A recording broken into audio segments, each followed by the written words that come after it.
Le segment Sur la route vous est présenté par Coca-Cola.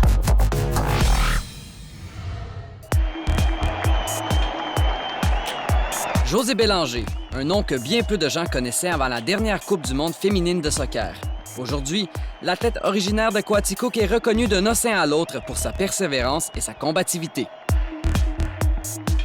Alors, je suis en compagnie de Josée Bélanger de l'équipe canadienne féminine de soccer. Premièrement, félicitations pour ce parcours à la Coupe du monde ici au Canada. Bon, vous avez perdu en quart face à l'Angleterre, mais qu'est-ce que tu retiens tout de même de cette expérience? On est déçus, effectivement, puisqu'on aurait voulu se rendre en finale, bien entendu, d'avoir la possibilité de jouer une finale comme ça à domicile devant autant de partisans. Mais je pense que si on fait l'analyse de cette Coupe du monde, je crois qu'on a beaucoup à être fiers. Donc, on a créé un nouveau record d'assistance pour un événement international, autant féminin que masculin, avec 54 000 personnes à BC Place à Vancouver. On a également eu quelque chose comme 3,5 millions de téléspectateurs. Mais je pense qu'également, il faut souligner le fait que le Canada, c'était la première fois qu'ils terminaient première de leur groupe pour se rendre justement là, en phase éliminatoire. Et puis, ça sans défaite. Donc, je pense que c'est quelque chose que le Canada a bien accompli et qu'on doit être fiers. Et je pense que c'est inspirant pour les prochaines générations de justement voir que le Canada souhaite jouer un nouveau soccer, un soccer plus moderne de possession. Donc, je pense que c'est quelque chose de positif qu'on a créé là, ici au Canada. À la Coupe du monde, Josée a été mutée au poste de défenseur latéral. Malgré le surplus de responsabilités, elle a relevé le défi avec brio, au grand plaisir de son entraîneur John Herdman.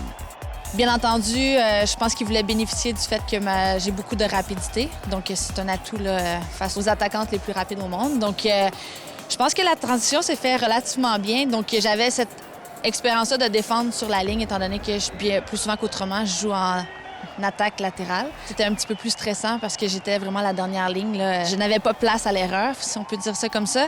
Je pense que le positif, c'est que je pouvais apporter mon mindset offensif, là. Donc, dans le soccer moderne, on espère que les défenseurs latérales se joignent un petit peu plus à l'attaque. Donc, chose que j'ai pu apporter par moment. C'est ce qu'on voit de plus en plus dans le soccer, justement, des défenseurs latéraux qui montent dans les couloirs. Mais c'est tout de même également une position qui demande une certaine aptitude physique. Tu fais du CrossFit. Est-ce que ça t'a aidé, cet aspect, pour être en mesure de faire face aux meilleures attaquantes adverses?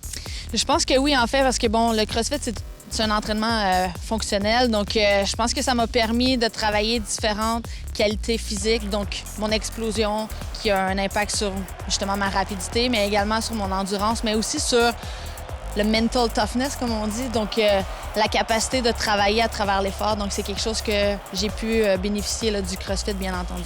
Tu nous avais rencontrés avant le mondial. Et tu disais qu'il y avait des personnes qui doutaient de ton niveau de jeu, disaient que tu n'étais plus au sommet. Tu nous as prouvé le contraire pendant ce mondial et tu as vraiment donné une performance exceptionnelle. Qu'est-ce que tu aurais à répondre maintenant à ces critiques? Comme athlète, on a des hauts et des bas. Je crois pas qu'une carrière d'athlète se fait toujours en ligne droite, donc je suis pas une exception. Je pense que tout le monde fait face à des hauts et des bas. Et puis, je pense que voilà, c'est l'attitude qu'on a face à ça, donc la persévérance qu'on y met, qui détermine l'athlète qu'on est. Donc, je pense que j'ai réussi à piquer, comme on dit, au bon moment et puis aider mon pays du mieux que je pouvais. Après 2011, les relations entre Josée Bélanger et l'équipe nationale étaient tendues. John Herdman est celui qui l'a convaincu de renouer avec la formation canadienne.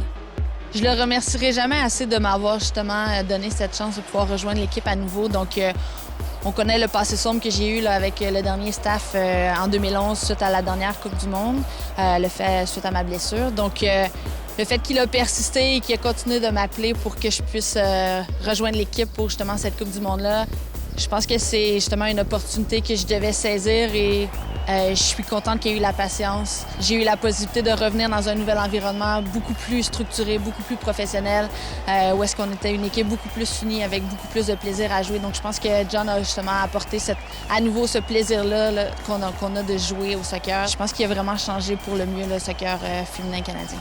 Plusieurs personnes sont d'avis que la légende canadienne Christine Sinclair a disputé son dernier match de Coupe du monde. Vraiment? En ce qui concerne Christine Sinclair, j'ai la conviction que je crois qu'elle va poursuivre pour un autre cycle pour aller justement là, continuer cette mission là, de justement aider au développement du soccer canadien et puis inspirer les prochaines générations. Donc, je ne serais pas surprise de la voir poursuivre là, encore un 4 ans. Avec la Coupe du monde officiellement terminée, Josée Bélanger regarde l'avenir avec optimisme.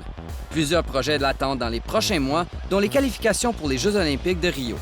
À l'automne, on va se rencontrer à nouveau avec l'équipe canadienne pour préparer notre tournoi de qualification CONCACAF pour les Jeux olympiques de 2016 à Rio. Et puis par la suite, là, il va falloir que je prenne une décision à savoir quelle ligue est la plus favorable pour moi pour me préparer pour les Olympiques, étant donné qu'on va avoir un petit bout de temps là, pour s'assurer qu'on reste au meilleur de notre forme au niveau technique, tactique, mais aussi physique là, avant ces Jeux olympiques. Alors, merci beaucoup, Josée. On te souhaite la meilleure des chances pour l'avenir en espérant te voir avec l'équipe canadienne aux Jeux olympiques en 2016. Merci beaucoup. Josée Bélanger, une nouvelle icône du soccer féminin canadien.